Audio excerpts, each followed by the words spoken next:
परमेश्वर का वचन आज के विषय है, पवित्र आत्मा मुझे कब मिलेगा या मैं पवित्र आत्मा को कैसे पाऊं। आप में से कई लोग ऐसे होंगे जिनके मन में ये प्रश्न अभी भी होगा कि हम परमेश्वर के आत्मा को कब पाएंगे या हमें कैसे मिल पाएंगे। मैं अपने जीवन की गवाही बताना चाहता हूँ। कुछ सालों पहले मैं कुछ व्यक्ति के साथ में रहता था जो कि एक विश्वासी था, और जब उसे पता चला कि मेरे अंदर पवित्र आत्मा का वरदान, तो बड़ा ही ललायत था और वो बहुत पूछता था मुझे कि मुझे पवित्र आत्मा कब मिले, मैं कैसे पाऊंगा, आपने कैसे पाया। उसके बाद मैं बताता हूँ कि उसके बाद और कुछ लोग मुझे मिले जो विश्वासी है, और उन्होंने का भी यही कहना था कि मुझे पवित्र आत्मा कब मिले। और आज के समय में कई लोगों का यही प्रश्न होता है कि पवित्र आत्मा मुझे कब मिलेगा या पवित्र आत्मा मैं कैसे पाऊंगा। उसी के लिए परमेश्वर का ये वरदान है कि मुझे मिला है कि उसी वरदान के द्वारा मैं जान पाया कि पवित्र आत्मा क्या है। एक उदाहरण के तौर पर मैं आपको बताना चाहता हूँ। इस मान के चलिए कि मैं आपको एक गिफ्ट दे रहा हूँ, और उस गिफ्ट का आप क्या करें। जब तक कि उस गिफ्ट के बारे में हम नहीं जान पाएंगे कि वो किस तरह का गिफ्ट है, हम उसे उपयोग में नहीं ला सकते। अगर खाने का गिफ्ट होगा तो हम उसे खाएंगे, पहनने का गिफ्ट होगा तो हम उसे पहनेंगे, या फिर खेलने का गिफ्ट होगा तो हम उससे खेलेंगे। जब तक हमें वो गिफ्ट हमें पता नहीं चलेगा कि उसके अंदर क्या है, हम उसका उपयोग नहीं कर सकते। इसीलिए हमारा फर्स्ट यानी पहला जो पॉइंट है वो ये है कि पवित्र आत्मा कौन है। पवित्र आत्मा पाने के लिए पहले हमें जानना पड़ेगा कि पवित्र आत्मा कौन है। पहला जो पॉइंट है हमारा कि पवित्र आत्मा कौन है। एक उदाहरण मैं आपको देना चाहूंगा कि इस संसार में या हमारे घर में या आजू बाजू में हमें बहुत सारे वस्तुएं मिलती हैं। वस्तुओं की सूची में कई सारे सामान आते हैं, यानी कि हो सकता है ये टेबल, पेन, कॉफी, बुक्स और बॉटल, फैन, यानी घर में या बाहर में जो भी कुछ हमें वस्तुएं दिखती है जिनमें जान नहीं होता, वो वस्तुओं की सूची में आते हैं। कई तरह के वस्तुएं होती है, यानी कि वस्तुओं की सूची में कई तरह के वस्तु आते हैं।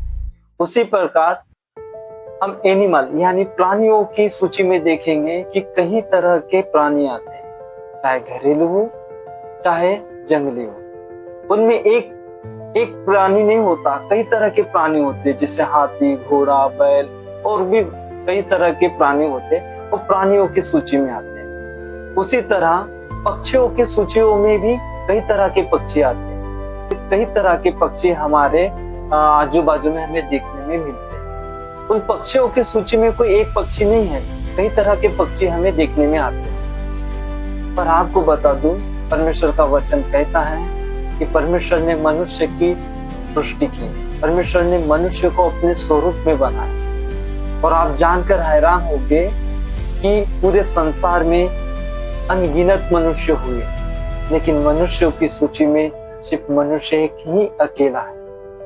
मनुष्य की सूची में कोई दूसरा और मनुष्य नहीं है। मनुष्यों की सूची में सिर्फ अकेला मनुष्य ही है, चाहे फिर इस देश का हो या अन्य देश का हो, इस राज्य का हो या अन्य राज्य का। हो सकता हो उसका रूप, रंग, बोल चाल अलग हो, उसका खान पान भी अलग हो, उसका दिखना भी अलग हो, लेकिन मनुष्य केवल एक ही मनुष्य।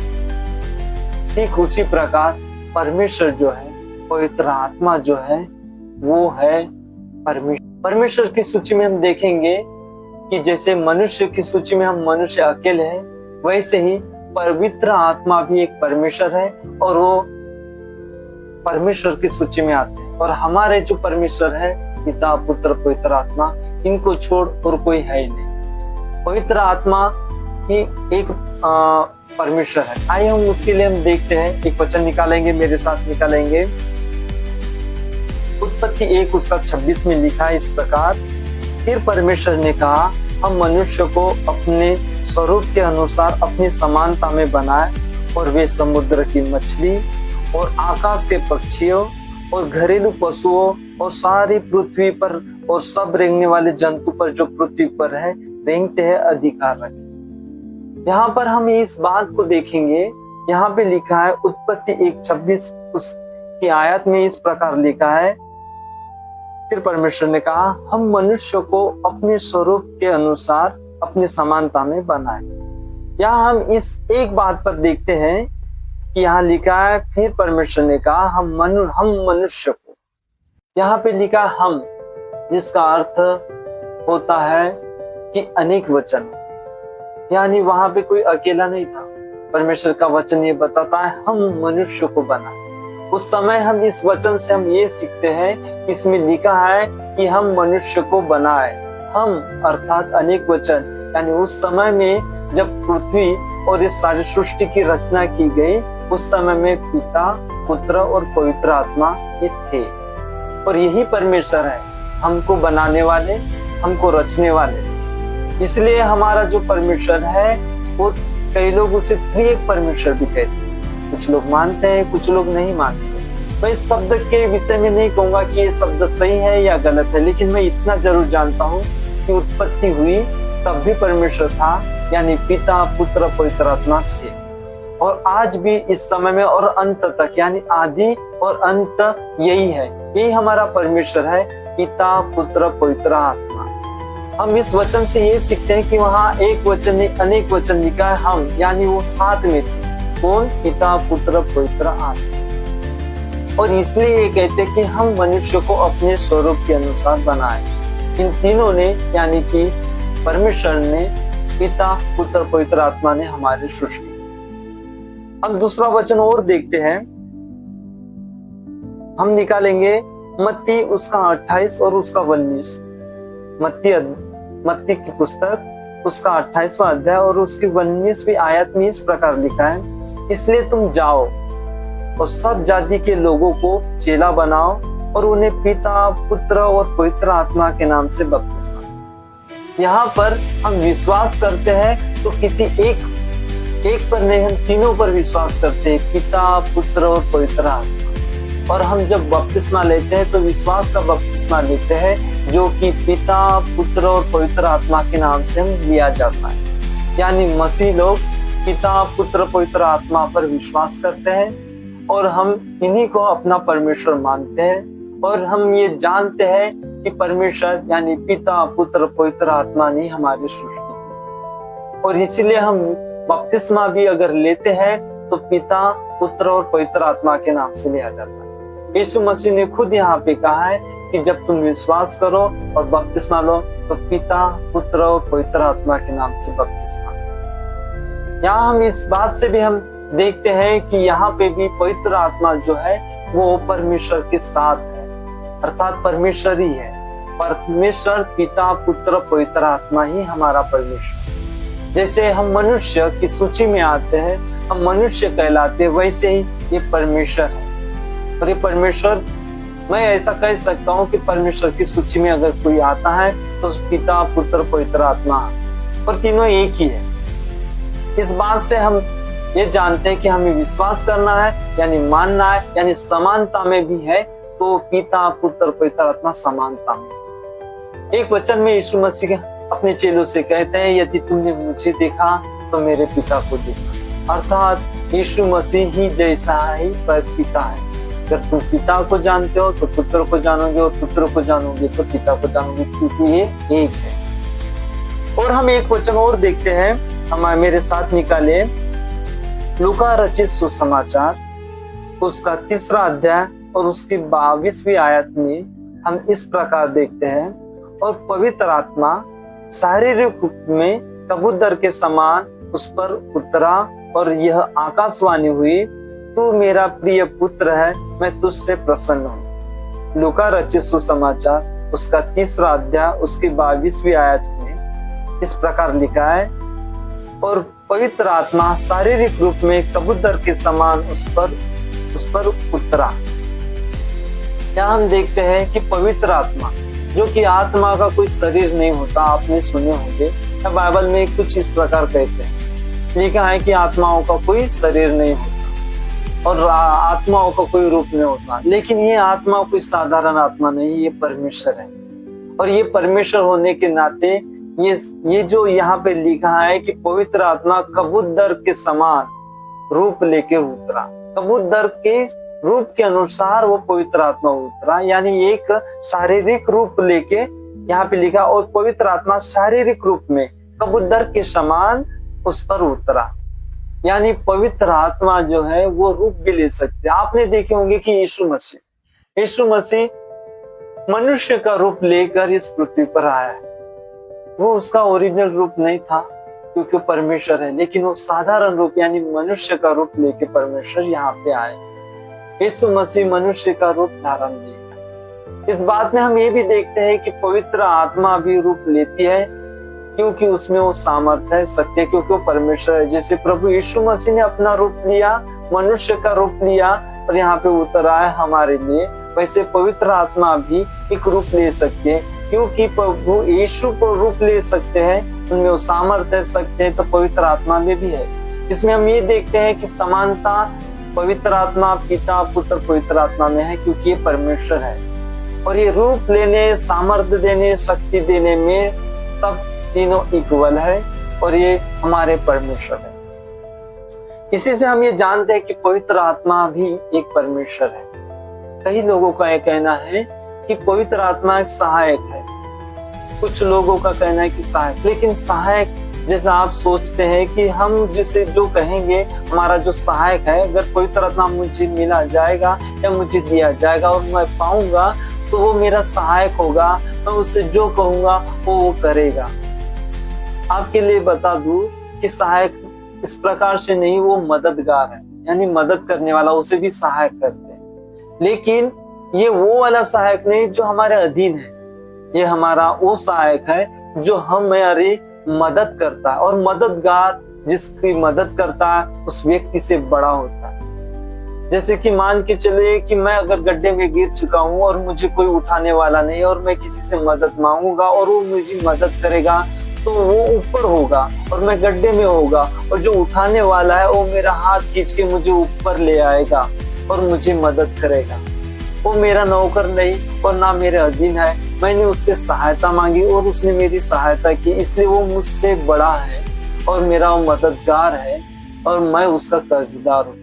कई लोगों का कहना है पवित्र आत्मा मुझे मिलेगा तो मैं उससे जो कहूंगा वो करेगा, मेरी सहायता करेगा। नहीं, वो हमारे ऊपर है, वो मेरा मददगार है, हमें गिरने से उठाता है, हमें बचाता है, बदले में हमसे कुछ नहीं लेता क्योंकि उसे हम कुछ दे नहीं सकते, क्योंकि वो हमारा परमेश्वर है और हमारे ऊपर है, हमारी मदद करता है, हमें गिरने से बचाता है। परमेश्वर है वो, हमारे पिता, पुत्र, पवित्र आत्मा, इन तीनों ने हमें बचाने का काम किया है।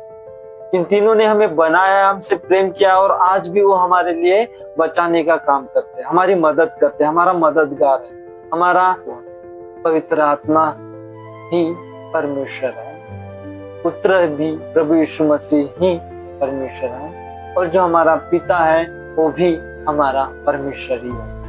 पिता, पुत्र और पवित्र आत्मा हमारा परमेश्वर है और हम तीनों पर विश्वास करते हैं और हम जानते हैं इस वचन के द्वारा, और जो इस वचन को मानते हैं उस वचन के द्वारा हम जानते हैं कि ये हमारा परमेश्वर है और इसी के द्वारा सृष्टि रची गई। हम उस समय में भी देखते हैं जब यीशु मसीह का बपतिस्मा हुआ, उस समय में यहाँ पे हम ये देख सकते हैं लूका रचित सुसमाचार उसका 3 अध्याय उसकी 22वें आयत में, यहाँ पे भी हम तीनों को देखते हैं। यहाँ पे देखते हैं और पवित्र आत्मा शारीरिक रूप में कबूतर के समान उस पर उतरा और यह आकाशवाणी हुई, तू मेरा प्रिय पुत्र है, मैं तुझसे प्रसन्न हूँ। उस समय में जब बपतिस्मा लिया गया यीशु मसीह का, उस समय की ये बात है कि उस समय में पवित्र आत्मा उतरा और आकाश से पिता ने ये कहा कि ये मेरा प्रिय पुत्र है। उस समय में तीनों है, पिता भी है, जिस आकाशवाणी हुई उसके द्वारा, उस वाणी के द्वारा हम जानते कि वो परमेश्वर पिता थे, और जो पानी में जिन्होंने बपतिस्मा लिया था वो यीशु मसीह थे, यानी पिता और पुत्र भी थे। और कबूतर के रूप के समान पवित्र आत्मा उस पर उतर आया, तो उस समय में पवित्र आत्मा भी वहां पर थी, यानी पिता, पुत्र, पवित्र आत्मा को हम उस घड़ी जानते हैं, देखते हैं। इस बाइबल के द्वारा, इस वचन के द्वारा हम देखते हैं कि पिता, पुत्र, पवित्र आत्मा तीनों साथ है, तो तीनों है। दूसरा पॉइंट, पवित्र आत्मा के वरदान क्या है। कई बार ऐसा होता है कि पवित्र आत्मा के वरदान पाने वाला और उसे देखने वाला दोनों को ये लगता है कि पवित्र आत्मा के जो वरदान जिसके अंदर है, अर्थात उसके अंदर पवित्र आत्मा है। इसलिए देखने वाले को भी लगता है कि मुझे मिलना चाहिए, और पाने वाले को भी लगता है कि इनके पास नहीं है, मेरे पास है, तो मुझे पवित्र आत्मा मिल जाए। अक्सर कई जगहों पर शादी ब्याह जब रिश्ते देखने जाते हैं तो मसीह लोगों में ये अक्सर ऐसा पूछा जाता है, क्या तुम्हारे अंदर पवित्र आत्मा है? क्या तुम्हारे अंदर कौन सा वरदान है, कौन सा पवित्र आत्मा है? आइए हम उसी के विषय में हम दूसरा जो पॉइंट है, क्या सच में पवित्र आत्मा के जो वरदान है क्या वही पवित्र आत्मा है? इसलिए दूसरा पॉइंट हमारा जो है, जो विषय है, वो यह है कि पवित्र आत्मा के वरदान क्या है। वरदान कई प्रकार हम देखते हैं पुराने नियम में कि परमेश्वर पिता ने भी ही वरदान को दिया है। सुलेमान जो परमेश्वर का दास था, जो राजा था इस्राएलियों का, उसके विषय में हम देखते हैं कि परमेश्वर उससे खुश हुआ, उससे प्रसन्न हुआ और उससे कहा कि तुझे क्या चाहिए, तू आज मांग, मैं तुझसे वो दूंगा। तो सुलेमान ने पिता से, पुराने नियम में हम पढ़ते हैं कि पिता से मांगा मुझे ज्ञान और बुद्धि का वरदान, और परमेश्वर पिता ने सुलेमान को ज्ञान और बुद्धि का वरदान। इसका अर्थ ये नहीं कि जो ज्ञान और वो जो बुद्धि है वो पिता था, बल्कि पिता का वह वरदान था जो सुलेमान को दिया गया था, उसकी सेवा टहल करने के लिए, राज्य चलाने। इसी के साथ हम नए नियम में भी देखते हैं कि यीशु मसीह ने अपने चेलों को वरदान से नवाजा।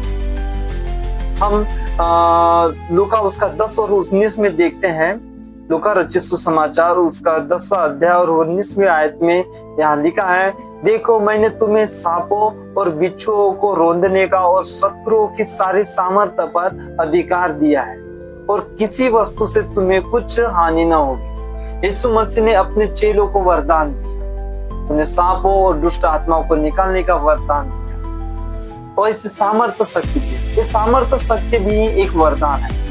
हम पहला कुरिन्थियों उसका 12 और उसका 10 और 11वीं आयत को हम पढ़ेंगे।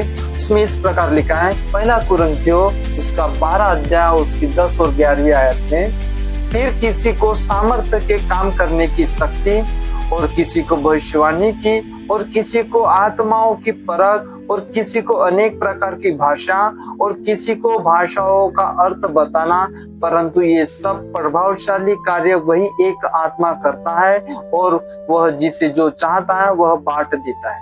यहाँ हम पहला कुरिन्थियों 12वां अध्याय उसकी 10 और 11वीं आयत में हम देखते हैं कि यहाँ लिखा है, फिर किसी को सामर्थ्य के काम करने की शक्ति। सामर्थ्य के काम करने की शक्ति यह भी एक वरदान है, जो मनुष्य से, उसके शरीर से या उसकी काबिलियत से परे होती है। मनुष्य उसको अपनी शक्ति के अनुसार नहीं कर सकता, लेकिन परमेश्वर ऐसी कुछ सामर्थ्य शक्ति देता है जिससे प्रभावशाली कार्य होता है, सामर्थ्य के काम होते हैं, उसे भी एक वरदान कहा जाता है। पुराने नियम में शिमशोन को देखते हैं कि उसे एक सामर्थ्य शक्ति दी गई, उसे एक बल दिया गया। मूसा को हम देखते हो, परमेश्वर का दास, बड़ा सेवक था, उसे भी कई प्रकार की परमेश्वर ने सामर्थ्य शक्ति दी। इसी से हम जानते हैं कि सामर्थ्य की शक्ति भी ये परमेश्वर देता है, यानी कि ये भी एक परमेश्वर का एक वरदान है। तो हम इस बात से देखते हैं कि परमेश्वर यानी पिता ने भी सामर्थ्य शक्ति दी, यानी वरदान दिया। प्रभु यीशु मसीह ने सामर्थ्य शक्ति दी, यानी वरदान दिया, और पवित्र आत्मा ने भी सामर्थ्य शक्ति दी, यानी वरदान। अब हम देखते हैं कि जैसे मैंने पहले ही पॉइंट में बताया कि पिता भी परमेश्वर है, पुत्र भी परमेश्वर है, पवित्र आत्मा भी परमेश्वर है। ये रूप लेने में, सामर्थ्य शक्ति देने में, वरदान देने में और सृष्टि को रचने में, इन सब का एक बड़ा योगदान है। और इन्होंने ही इस सृष्टि की रचना की, और ये परमेश्वर है। इनकी शक्ति सामर्थ्य एक है। हम देखते हैं कि परमेश्वर पिता, परमेश्वर पुत्र और परमेश्वर पवित्र आत्मा एक है, एक समान है। उनके पास सामर्थ्य है, शक्ति है, वो उत्पन्न करते हैं, सारी सृष्टि को रचे। इस बात से हमें ये पता चलता है कि पवित्र आत्मा भी वरदान देता है, प्रभु यीशु मसीह ने भी वरदान दिया और पिता ने भी वरदान। हम और देखते हैं कि परमेश्वर पिता ने जो वरदान दिया, इसका अर्थ ये नहीं होता कि जो वरदान था वो पिता था, बल्कि परमेश्वर का दिया हुआ वो वरदान। प्रभु यीशु मसीह ने जो सामर्थ्य शक्ति दी थी, जो वरदान दिया था, तो वो प्रभु यीशु मसीह ने था, बल्कि उनका दिया हुआ एक वरदान। ठीक उसी प्रकार पवित्र आत्मा भी हमें वरदान देती है। वरदान पवित्र आत्मा नहीं होती, बल्कि पवित्र आत्मा का से मिला हुआ हमें एक वरदान होता है। ऐसी शक्ति होती है जो हमें काबिलियत प्रदान करती है। और ये वरदान अपनी सेवा के लिए परमेश्वर पिता ने दिया, प्रभु यीशु मसीह ने दिया, और पवित्र आत्मा आज हमें देता है, तो इस सेवा कार्य के लिए देता है। एक वचन हम निकाल लेंगे, पहला कुरिन्थियों उसका 12 और उसका 4 और 5 आयत में इस प्रकार लिखा है, वरदान कई प्रकार के हैं, परंतु आत्मा एक ही है, और सेवा कई प्रकार की है, परंतु प्रभु एक ही है। यानी वरदान जो मिले हैं हमें सेवा कार्य करने के लिए मिले। वरदानों का काम यही है कि मनुष्य सेवकाई करे, परमेश्वर की सेवकाई करे, परमेश्वर के राज्य को बढ़ाए, उसके लिए परमेश्वर के कार्यों के लिए बढ़ाने के लिए परमेश्वर से मिले हुए वरदान जो मनुष्य को दिया गया है। तो ये वरदान परमेश्वर पिता के द्वारा मिले, प्रभु यीशु मसीह के द्वारा मिले और पवित्र आत्मा के द्वारा मिले। ये वरदान ही है और ये पवित्र आत्मा के द्वारा मिला हुआ एक वरदान है। परंतु मैं आपसे आज एक और बात बताना चाहूंगा कि वरदान जो मिले हैं वो सेवकाई के लिए, और इन वरदानों से हम सेवकाई कर सकते हैं। इन वरदानों से हमें ये पता चलता है कि परमेश्वर ने हमें सेवकाई के लिए हमें चुना है। जिसके अंदर जो वरदान होता है उस प्रकार से मुझे वो सेवकाई परमेश्वर ने दिया है, उस प्रकार की सेवकाई के लिए परमेश्वर ने उसे चुना है। हम अपने आप चुने हुए नहीं गए, परंतु परमेश्वर ने हमें उस सेवकाई के लिए चुना गया है। जो परमेश्वर हमसे चाहता है कि वो हम करें, उसी के लिए परमेश्वर ने हमें उस वरदान से हमें भर दिया है, ताकि हम उस प्रकार की सेवकाई परमेश्वर के राज्य के लिए हम कर सकें। परंतु ध्यान दीजिए, यहाँ पे मैं आपके सामने एक और वचन पढ़ना चाहूंगा। पहला कुरिन्थियों उसका 13 और उसकी पहली आयत में इस प्रकार लिखा है, यदि मैं मनुष्य और स्वर्गदूतों की बोलियां बोलूं और प्रेम न रखूं, तो मैं ठनठनाता हुआ पीतल और झनझनाती हुई झांझ।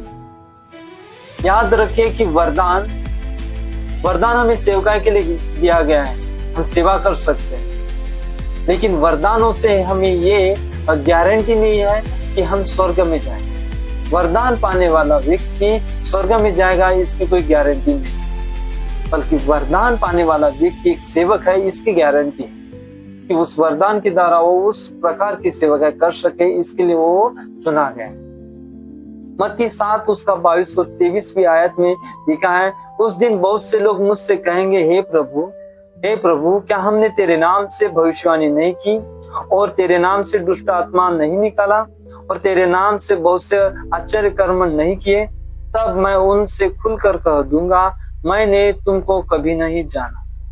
हे कुकर्म करने वालों, मेरे पास से चले जाओ। मत्ती उसका 7 और उसकी 22 और 23वीं आयत। क्योंकि ये जो वरदान पाए हुए व्यक्ति हैं, उनको ये लगता है कि हमने परमेश्वर को पा लिया है, हमने सिर्फ वरदान को पाया है उस सेवकाई के लिए, उस सेवा करने के। इस प्रकार से परमेश्वर अपने कार्यों के लिए है किसी का भी उपयोग कर सकता है, क्योंकि उसके अंदर वो ताकत है, सामर्थ्य है, वो वरदान है उसके पास में, जो देकर इस सृष्टि से भी अपनी सेवकाई करा सकता है। इसलिए हम उसके ऊपर उपकार नहीं करते, बल्कि परमेश्वर हमारे ऊपर उपकार करते हैं कि हमें वो वरदान देते हैं और हमें चुनते हैं और हमें उस योग्य बनाते हैं। इसलिए पूरा श्रेय जाता है परमेश्वर। इसलिए वरदान पाने वाला व्यक्ति और सेवकाई करने वाला व्यक्ति स्वर्ग में जाएगा। उसे लगता है कि मैंने बहुत सी सेवकाई किया, मैंने बहुत से चिन्ह चमत्कार किए, तो मैं बहुत बड़ा दास हूँ, तो मैं स्वर्ग में जाऊंगा। परमेश्वर यहाँ कहता है कि आपकी सेवकाई, आपके कार्य, आपके अंदर वो वरदान है उसके सामर्थ्य के द्वारा, ना कि हमारे द्वारा। और ये सब वरदान, ये सामर्थ्य हमें परमेश्वर देता है। पूरा श्रेय जाता है तो एक परमेश्वर को ही जाता है। मैं एक बात आपको, एक उदाहरण मैं आपको बताना चाहूंगा। लूका उसका 10 और 19 में इस प्रकार लिखा है, देखो, मैंने तुम्हें सांप और बिच्छू को रौंदने का और शत्रु की सारी सामर्थ्य पर अधिकार दिया है, और किसी वस्तु से तुम्हें कुछ हानि न होगी। तो भी इससे आनंदित न होना कि आत्मा तुम्हारे वश में है, परंतु इससे आनंदित हो कि तुम्हारे नाम स्वर्ग पर लिखे हो। तुम इससे आनंदित हो कि तुम्हारे नाम स्वर्ग पर लिखे। पहला कुरिन्थियों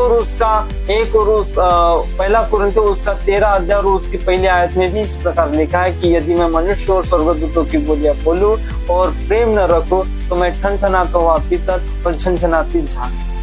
हमारे अंदर फल होना जरूरी। आज मैं फल के विषय में नहीं कहूंगा, लेकिन सिर्फ वरदान होना हमारे लिए जरूरी नहीं। वरदान सेवकाई के लिए होना जरूरी हो सकता है। सेवकाई हमारी बड़ी हम सेवकाई बड़े कर सकते हैं, लेकिन वो वरदान के द्वारा हो सकता है। अगर सेवकाई बड़ी होती है तो उसमें भी हमारा कोई श्रेय नहीं होता, क्योंकि वरदान का है। क्योंकि वरदान ही है जो सामर्थ्य और शक्ति देता है, वो सेवकाई को बढ़ाता है। हम मनुष्य सोचे कि इतनी बड़ी हमने सेवकाई किया तो परमेश्वर हमसे खुश होगा, नहीं, वो उस बात से खुश नहीं होते। हम अपनी शक्ति से परमेश्वर की सेवकाई नहीं कर सकते, परंतु वरदान से करते हैं। तो इसलिए वो जो वरदान है उसी को वो श्रेय जाता है। उस सेवकाई का और चंगाई का और कई प्रकार की सेवकाई जो परमेश्वर ने यहाँ रखे हैं, उन सब का श्रेय उस वरदान को जाता है। लेकिन इन बात से खुश मत हो कि हम बड़ी बड़ी सेवकाई करते हैं। वचन कहता है इस बात से खुश होना कि तुम्हारा नाम स्वर्ग में लिखा। इस बात से खुश होना कि तुम्हारे अंदर प्रेम। हम सेवकाई करें लेकिन हमारे अंदर प्रेम ना हो, ठनठनाता हुआ पीतल और झनझनाती हुई झाग। मैं एक दास के द्वारा सुना, एक दास की मैंने गवाही सुनी है, और वो इस प्रकार से कहते हैं कि एक बहुत बड़ा दास था और उसे एक मीटिंग में जाना था। बहुत बड़ी सेवकाई थी, बहुत बड़ी मीटिंग थी, और उन्हें प्रचार करना था और उन्हें सेवकाई करना था। परमेश्वर का वचन उस दास के पास पहुंचा और उससे कहा कि आ मेरे पास आ बैठ। वो दास जाके गेस्ट रूम में जाके बैठ गए और प्रार्थना करने लगे और चुपचाप बैठ रहे। उन्होंने प्रार्थना की और बैठ गए चुप और सुन रहे थे कि परमेश्वर ने मुझे बुलाया, मुझे बैठाया, मुझे कहा है कि आ मेरे पास बैठ। तो परमेश्वर कुछ न कुछ आज बड़ा करने वाले। हो सकता है कोई भविष्यवाणी देने वाले या कुछ चंगाई देने वाले, जो इस मीटिंग के पहले ही मुझे कुछ बताने वाले। तो बैठ गए। 5 मिनट हो गए, 10 मिनट हो गए, 15 मिनट हो गए, लेकिन परमेश्वर का कोई आवाज नहीं। फिर शिवदास बोलने लगे कि हे पिता, आपने मुझसे कहा है कि आप बैठ। मैं बैठा हूँ, आप बोले क्या काम। और उन्होंने प्रार्थना की, फिर बैठ गए, लेकिन फिर से 5 से 10, 10 से 15 मिनट हो गए, लेकिन परमेश्वर का कोई आवाज उस तक नहीं पहुंची। फिर उन्होंने प्रार्थना की कि हे पिता, मैं यहाँ बैठा हूँ, मुझे मीटिंग में जाना है, मुझे सेवकाई करना है, आज का क्या योजना है, आप बताइए, मुझे बताइए, मैं यहाँ सुन रहा हूँ। तो परमेश्वर ने कहा क्या जरूरी है कि काम के लिए तू मेरे पास बैठा रहे? क्या यही जरूरी है कि सिर्फ तू काम के लिए मुझसे बातें करे? क्या यह जरूरी नहीं कि मुझे तेरे साथ बैठने की कोई इच्छा हो? क्या बिना काम के हम आपस में बैठे रहे? आज हमारा जीवन भी ऐसा ही। हम सेवकाई, प्रार्थना और बहुत बड़े बड़े काम करते हैं, सेवकाई करते, पूरी शक्ति लगाते थे दिन रात, लेकिन हम उस कामों के बारे में प्रार्थना करते, उस कामों के बारे में सोचते रहते।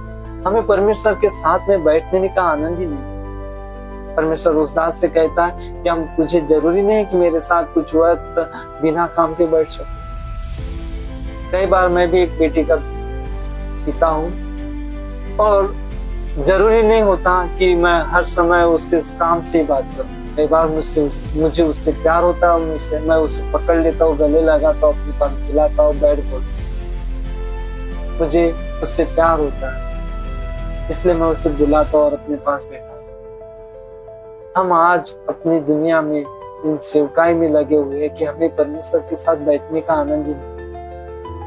हमें उसको प्रेम को पकड़ने का और जानने का हमें उसमें इंटरेस्ट नहीं। हमें तो बस सेवकाई करना, बड़े बड़े काम।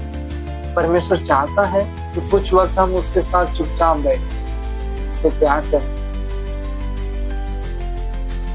और यही हमारे जीवन में भी होता है।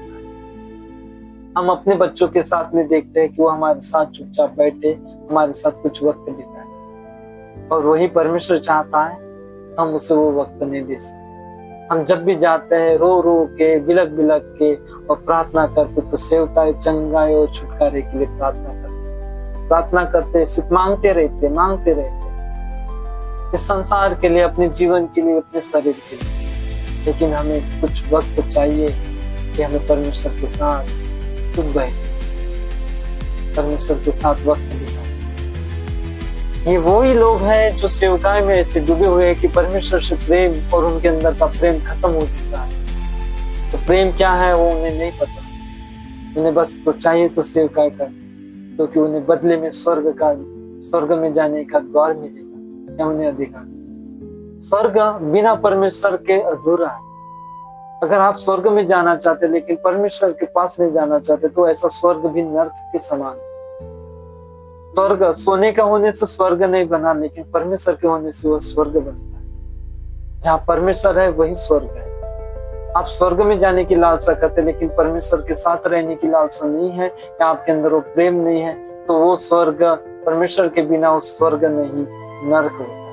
पवित्र आत्मा के वरदान, पवित्र आत्मा के वरदान, पवित्र आत्मा नहीं। तो फिर प्रभु यीशु मसीह ने कहा, जैसा कि यूहन्ना 14:16 में लिखा है कि मैं पिता से विनती करूंगा और वह तुम्हें एक और सहायक देगा कि वह सर्वदा तुम्हारे साथ रहेगा, अर्थात सत्य का आत्मा, पवित्र आत्मा। तो फिर पवित्र आत्मा कहाँ है जो परमेश्वर प्रभु यीशु मसीह ने हमसे वादा किया कि हमारे लिए वो दिया जाएगा। जो हमारा जो पॉइंट है वो ये है, पवित्र आत्मा फिर कहाँ है? क्या वो भेजा गया या नहीं भेजा गया? तीसरा पॉइंट, पवित्र आत्मा कहाँ है? सहायक जो प्रभु यीशु मसीह ने कहा कि तुम्हारे लिए जो सहायक दिया जाएगा, मैं पिता से विनती करूंगा, तो फिर वो कहाँ है? तो मेरे साथ निकाले दूसरा दूसरा अध्याय और 6 और 7वीं आयत। तुम उस वस्तु को जानते हो जो उसे अभी रोक रहा है कि वह अपने ही समय में प्रकट हो, क्योंकि अधर्म का भेद अब भी कार्य करता जाता है, पर अभी एक रोकने वाला है, और जब तक वह दूर न हो जाए तब तक रोके रहेगा। हालेलुया। हम इस दूसरा थिस्सलुनीकियों उसका दूसरा अध्याय और उसका 6 और 7वीं आयत में हम देखते हैं कि एक है जो रोकने वाला है, जो अधर्म को रोक के रखता है, और वो कौन है? पवित्र आत्मा।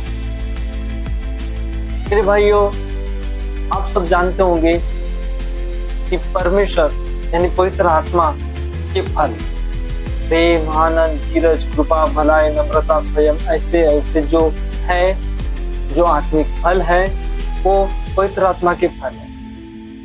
मैं आपको बता दूं, हम विश्वासी हो या नहीं हो, या अन्य जाति हो, या अन्य लोग हो, उनके अंदर भी प्रेम, दया पाई जाती है। उनको भी दया, प्रेम, करुणा, ये सब उनके अंदर पाई जाती है। हो सकता है ज्यादा प्रमाण में ना हो, थोड़े प्रमाण में हो, या फिर किसी के अंदर प्रेम हो, या फिर किसी के अंदर सिर्फ दया हो, कुछ ना कुछ तो भी उनके अंदर भी देखा जाता है।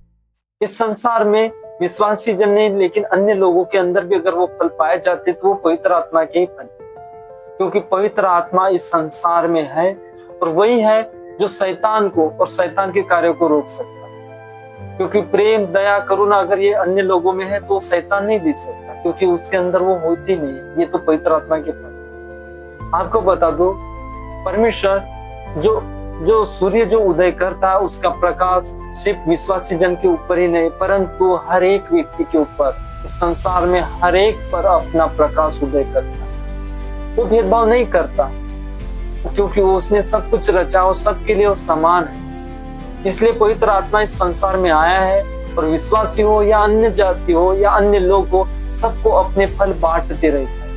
उसके अंदर अपने बीच अपना स्वभाव देते रहता है, अपना जो प्रेम है वो बांटते रहता है। प्रेम, दया, करुणा, भलाई, नम्रता, संयम, इसके विषय में हर एक को बताते रहता है। बड़े से बड़ा अगर डॉन हो या बड़े से बड़ा विरोधी हो, लेकिन उसके अंदर भी कुछ न कुछ पल में प्रेम, दया आती है।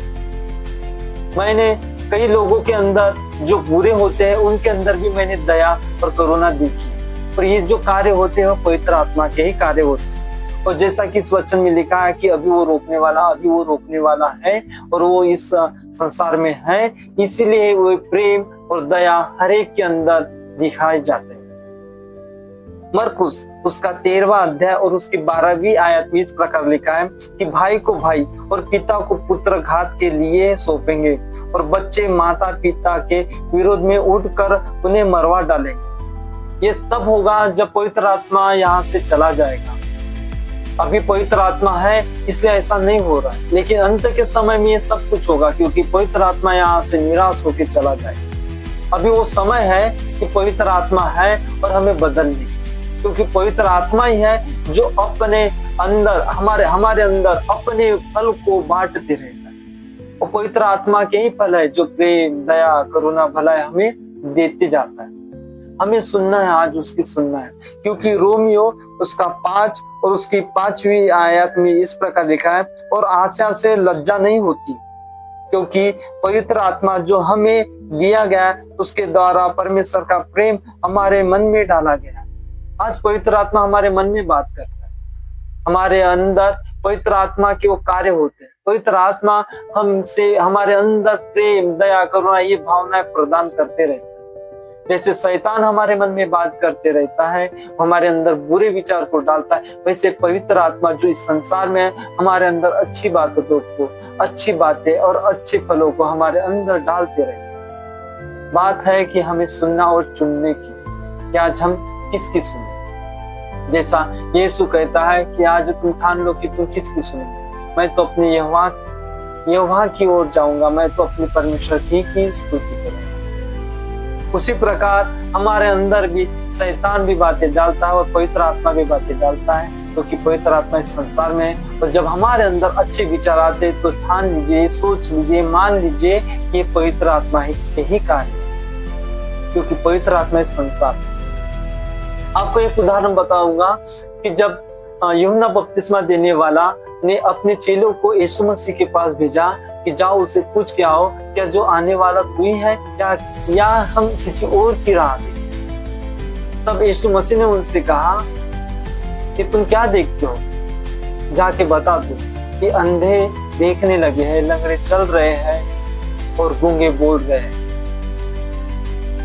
ये अर्थात यीशु मसीह आ चुका है और उसी के द्वारा ये सब कुछ काम होते हैं।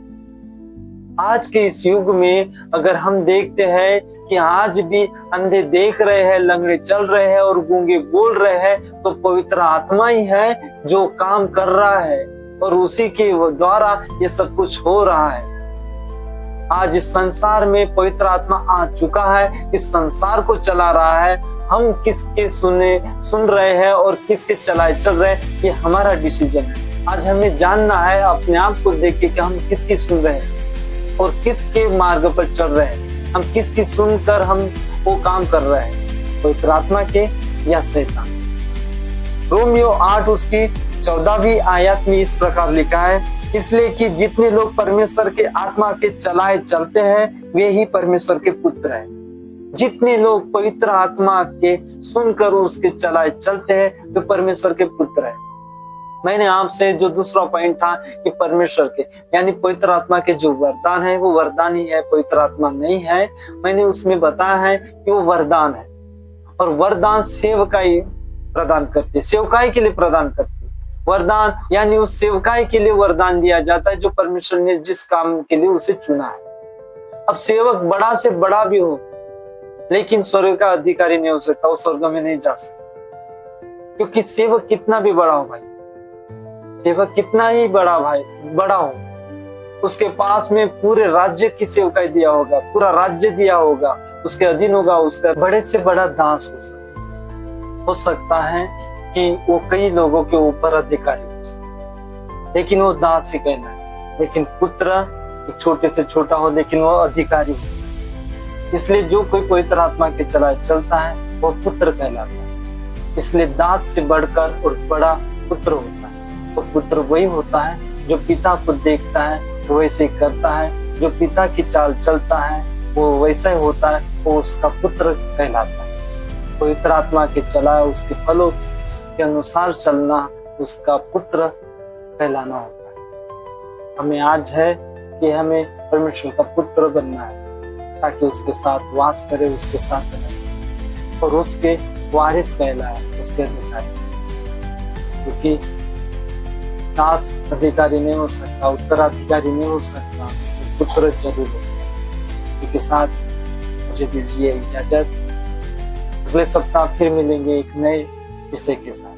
जय मसीह।